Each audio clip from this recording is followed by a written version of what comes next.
அனைவருக்கும் வணக்கம் மக்களே, வணக்கம். சற்று முன் கிடைத்திருக்கக்கூடிய ஒரு மிக மிக முக்கியமான செய்தி ஒன்று வெளியாகியுள்ளது. சற்று முன் அமைச்சரவையில் முதல்வர் ஸ்டாலினுக்கும் துரைமுருகனுக்கும் ஏற்பட்ட அடிதடி மோதல், இரண்டாக உடையும் திமுக, இது மாதிரி செய்திகள் வெளியாகிருக்கும் நிலையில் தமிழகத்தில் பெரும் பரபரப்பை ஏற்படுத்தியிருக்கு. அமைச்சரவை மாற்றத்தில் பார்த்திங்கன்னா பெரும் கலவரங்கள் ஏற்பட்டு இருந்தது. இதை பற்றி தான் இந்த வீடியோவில் நாம் முழுமையாக பார்க்க போகிறோம்.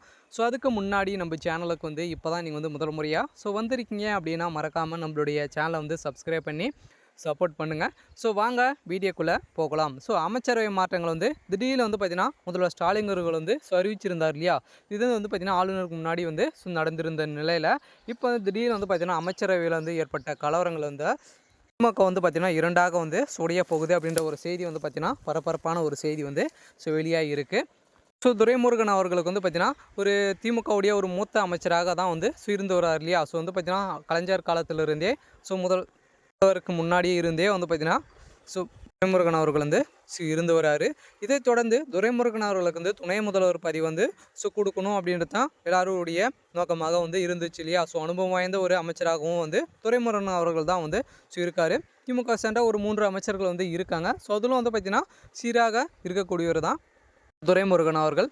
அவருக்கு துணை முதல்வர் கொடுக்காத நிலையை தான் பார்த்திங்கன்னா நேற்று வந்த பையனுக்கு துணை முதல்வர் பதவி கொடுக்கும் நிலை ஏற்பட்டு இருக்குது. இதன் அடிப்படையில் தான் பார்த்திங்கன்னா முதல்வர் ஸ்டாலின் அவர்களுக்கும் துரைமுருகன்களுக்கும் இடையே கலவரங்கள் இடையே சண்டைகள் ஏற்பட்டு இருக்குது. இதன் அடிப்படையில் தான் திமுக இரண்டாக உடைஞ்சிருக்கு இல்லையா. அதனால் பார்த்திங்கன்னா அமைச்சர் துரைமுருகன் தனியாக ஒரு கட்சி ஆரம்பிக்க போகிறதாக ஒரு பரபரப்பான தகவலை தான் வெளியாக இருக்குது. இருந்தாலும் துரைமுருகனுக்கிடையே பார்த்திங்கன்னா ஒரு பாதி அமைச்சர்கள் அவர்கிட்ட இருக்காங்க.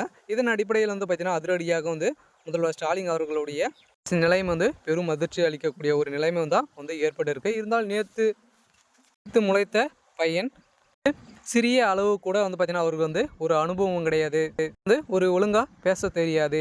அவர்கிட்ட ஒரு எந்த தகுதியும் இல்லாத அவருக்கு எப்படி துணை முதல்வர் பதவி கொடுக்கலாம் அப்படின்ற மாதிரி மக்களிடையேவும் பார்த்திங்கன்னா நிறைய பரபரப்பான செய்தியும் விமர்சனங்களும் எழுந்துட்டு இருக்கு இல்லையா. நிறைய கட்சி தலைவர்களும் பார்த்திங்கன்னா விமர்சனங்களை எழுப்பி வருகின்ற நிலையில் திமுகவுடைய தலைமையகத்துக்கு பெரிய ஐடியா தான் விழப்போகுது. இதனால் உதயநிதி ஸ்டாலின் அவர்களுக்கு துணை முதல்வர் பதவியிலிருந்து தொடருவாரா அப்படின்றத ஒரு பெரிய கேள்விக்குறியாக இருக்குது. இருந்தாலும் அந்த துணை முதல்வர் பதவி அமைச்சர் துரைமுருகனுக்கு போகுமா அப்படின்றதும் ஒரு பெரிய கேள்விக்குறியாக இருக்குது. இருந்தாலும் பார்த்திங்கன்னா இப்போ செந்தில் பாலாஜி அவர்கள் புழல் சிறையிலிருந்து வந்திருக்கார் இல்லையா. திமுகவுக்காக அவர் தியாகம் செஞ்சுட்டு வந்திருக்காரு அப்படின்ற மாதிரி தான் முதல்வர் ஸ்டாலின் அவர்கள் சொல்லியிருந்த நிலையில் ஏற்கனவே அவர் பார்த்திங்கன்னா அதிமுக ஆட்சி காலத்தில் போக்குவரத்துறை அமைச்சராக செந்தில் பாலாஜி இருந்த காலத்தில் பார்த்திங்கன்னா இவர் தான் வழக்கு பதிவை செஞ்சுருந்தார். அப்படியே பார்த்திங்கன்னா நியூட்டன் அடித்து இப்போ பேசி வருகின்ற நிலையில் தமிழகத்தில் பெரும் சர்ச்சைக்குரிய பேச்சாக தான் பார்த்திங்கன்னா பேசும் பொருளாக மாறி இருக்குது. இருந்தாலும் அமைச்சரவையில் மீண்டும் மாறுமா அப்படின்றத ஒரு பெரிய கேள்விக்குறியாக இருக்குது. இருந்தாலும் என்ன நடக்க போகுது அப்படின்றத நாம் வெயிட் பண்ணி பார்க்கலாம்.